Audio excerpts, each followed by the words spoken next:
watching What's Trending from the Samsung studio at VidCon 2014. This is Steve Zaragoza. Hey, hey!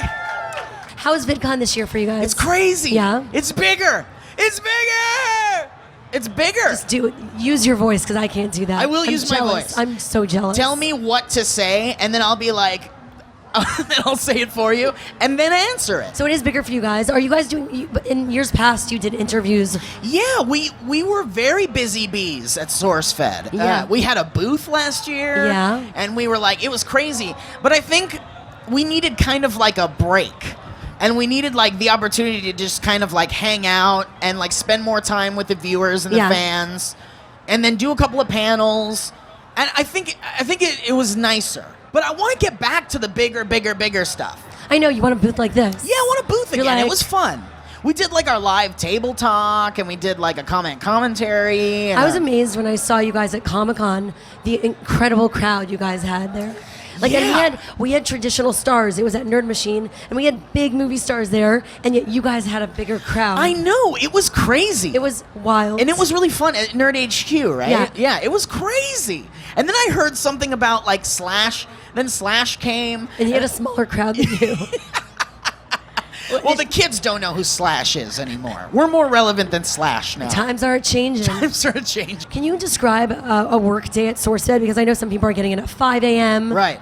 Well, we do get in at, so Joe gets in the earliest. He gets in at like 5:30 in the morning or something.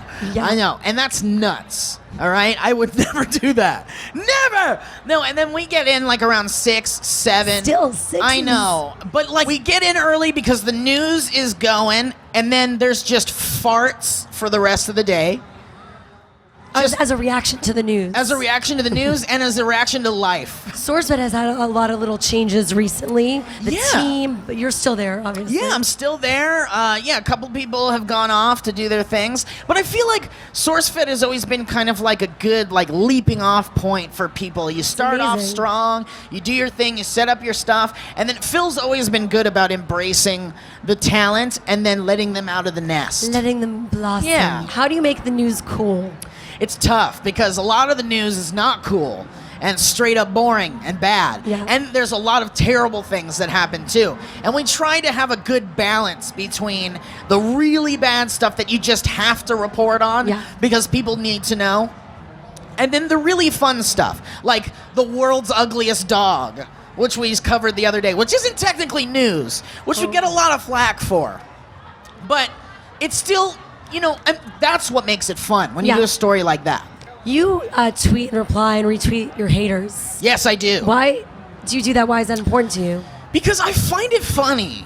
I feel, because look, I have to come to terms with the fact that not everyone is going to love everything. And that's something that you should just know.